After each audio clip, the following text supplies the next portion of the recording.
حضرت بلال رضی اللہ تعالی عنہ کا مرتبہ۔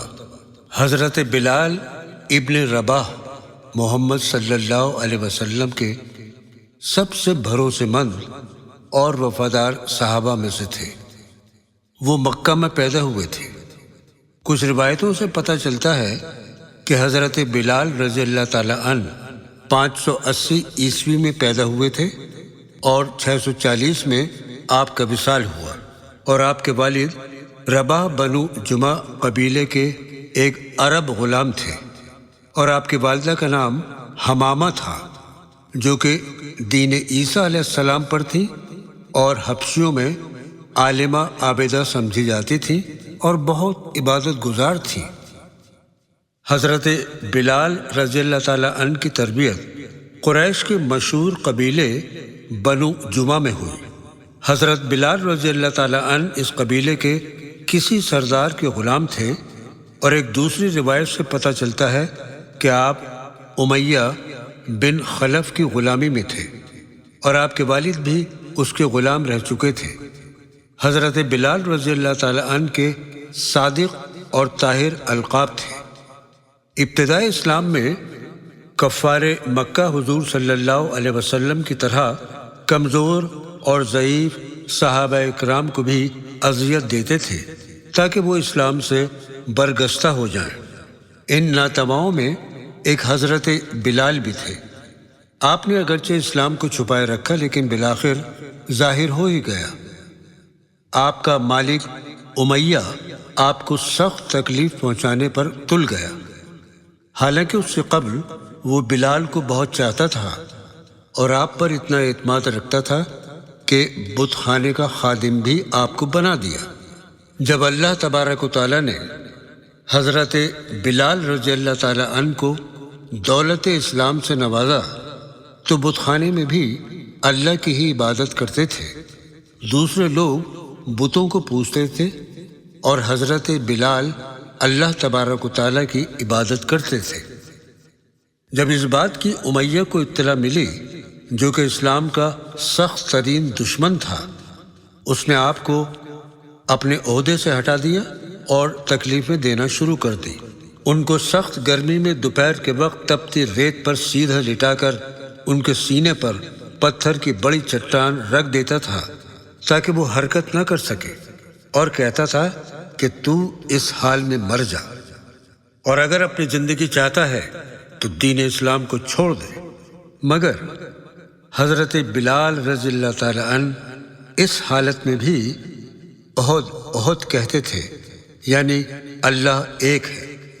حضرت بلال رضی اللہ تعالی عنہ کو زنجیروں سے باندھ کر امیہ کوڑے مارا کرتا تھا، اور جب ان کی پیٹھ زخموں سے لہو لہان ہو جاتی تو اگلے دن گرم زمین پر لٹا کر زخموں پر نمک کا پانی ڈالا کرتا تھا۔ حضرت بلال رضی اللہ تعالی عنہ اتنی تکلیفیں برداشت کرنے کے بعد پھر اللہ کی عبادت میں لگ جاتے۔ حضرت بلال کو روزانہ ہی اسی طرح کی تکلیفیں دی جاتی تھیں تاکہ وہ اسلام چھوڑ دیں یا پھر تڑپ تڑپ کر مر جائیں۔ جب عذاب دینے والے اکتا جاتے تو تھک کر بیٹھ جاتے تھے۔ ان عذاب دینے والوں میں امیہ تھا، ابو جہل اور ابو لہب تھا۔ حضرت شاہ عبدالعزیز محدث دہلوی رحمۃ اللہ علیہ لکھتے ہیں کہ حضرت بلال رضی اللہ تعالی عنہ نے دین اسلام کی خبر سنتے ہی اسلام قبول کر لیا تھا۔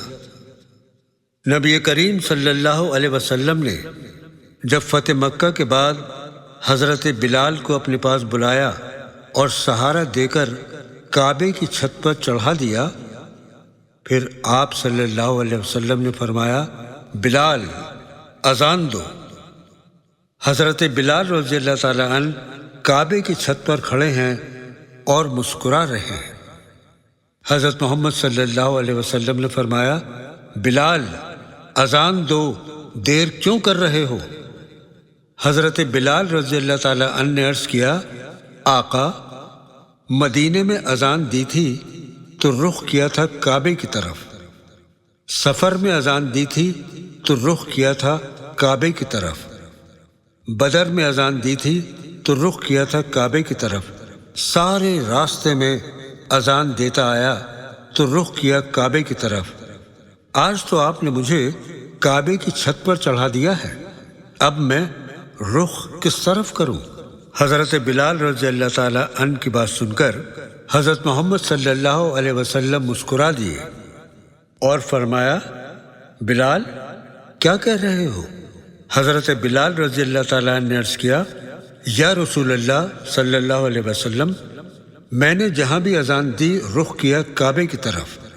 آج تو آپ نے مجھے کعبے کی چھت پر کھڑا کر دیا ہے، اب میں اپنا رخ کس طرف کروں؟ نبی کریم صلی اللہ علیہ وسلم نے فرمایا، بلال تم ٹھیک کہہ رہے ہو، تم نے بدر میں اذان دی تو رخ کعبے کی طرف، مدینے میں اذان دی تو رخ کیا تھا کعبے کی طرف، اور جہاں بھی اذان دی تو رخ کیا تھا کعبے کی طرف۔ بلال اب کیا دیکھ رہے ہو؟ تمہیں نبی نے سہارا دے کر کعبے کی چھت پر چڑھایا ہے، اب تم اپنے نبی کی طرف رخ کر کے اذان دو۔ آپ صلی اللہ علیہ وسلم نے اشارہ فرما دیا، اگر تم کعبے پر بھی چڑھ جاؤ تو بھی اپنے نبی سے رخ نہ موڑو، اگر کعبے کی بلندیوں پر بھی چڑھ جاؤ تو بھی اپنے نبی سے منہ نہ موڑو۔ کچھ لوگ کہتے ہیں نبی ہماری طرح ہیں، نبی کھاتے پیتے ہیں، چلتے ہیں، بازاروں میں جاتے ہیں۔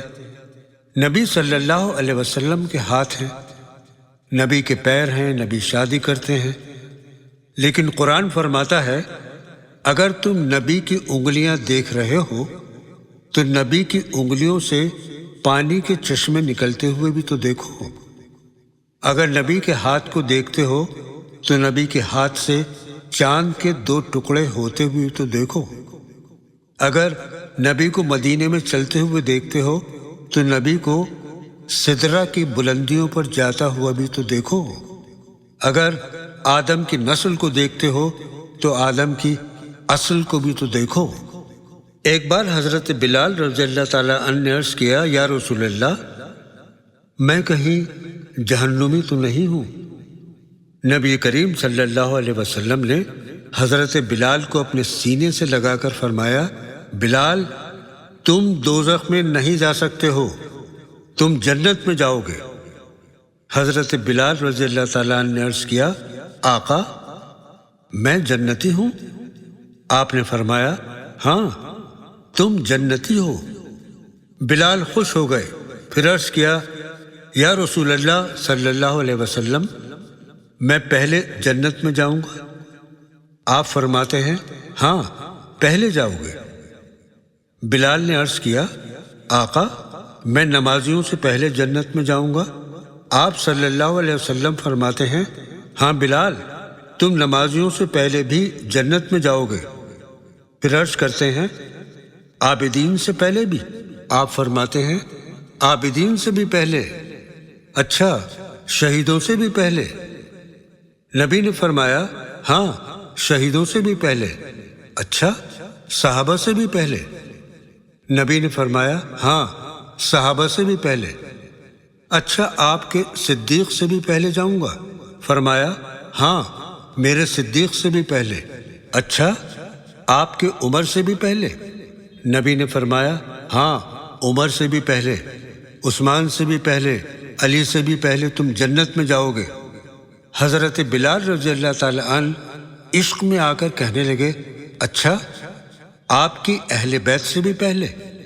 نبی کریم صلی اللہ علیہ وسلم نے فرمایا، میری اہل بیت سے بھی پہلے۔ حضرت بلال رضی اللہ تعالیٰ عنہ خوش ہو کر کہنے لگے، اچھا 1,24,000 انبیاء سے بھی پہلے؟ آپ نے فرمایا، ہاں ہاں تمام نبیوں سے بھی پہلے۔ حضرت بلال رضی اللہ تعالیٰ عنہ خوشی میں اپنے ہوش کھو بیٹھتے ہیں اور عرض کرتے ہیں، کیا آپ سے بھی پہلے؟ نبی کریم صلی اللہ علیہ وسلم نے فرمایا، ہاں ہاں مجھ محمد سے بھی پہلے تم جنت میں جاؤ گے۔ جب نبی نے فرمایا مجھ سے بھی پہلے تو بلال نبی کے قدموں میں گر گئے اور روتے ہوئے عرض کیا، اللہ کے رسول، دنیا والے کیا کہیں گے، امتی آگے اور نبی پیچھے؟ آقا میں محبت میں پاگل ہو گیا تھا، جو میں نے یہ بات کہہ دی، آپ اس بات کو ختم کر دیجیے۔ بلال کی بات سن کر نبی کریم صلی اللہ علیہ وسلم کا چہرہ مبارک سرخ ہو گیا اور فرمایا، اے بلال، کائنات بدل سکتی ہے، زمین پھٹ سکتی ہے، آسمان سے ستارے گر سکتے ہیں، فضائیں اپنا رخ بدل سکتی ہیں، پہاڑ اپنی جگہ سے ہٹ سکتے ہیں، سمندر کا پانی خشک ہو سکتا ہے، کائنات کا نظام بدل سکتا ہے، مگر خاتم نبوت کی زبان سے نکلی ہوئی بات بدل نہیں سکتی۔ حضرت بلال رضی اللہ تعالیٰ نے عرض کیا، آقا پھر کیا ہوگا؟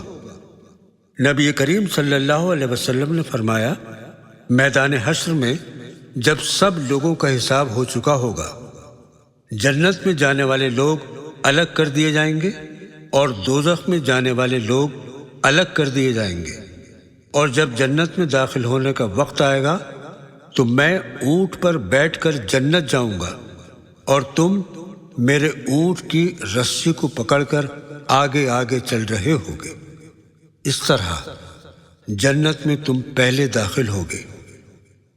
حضرت بلال رضی اللہ تعالی عنہ نبی کریم صلی اللہ علیہ وسلم کی بات سن کر سجدے میں گر جاتے ہیں۔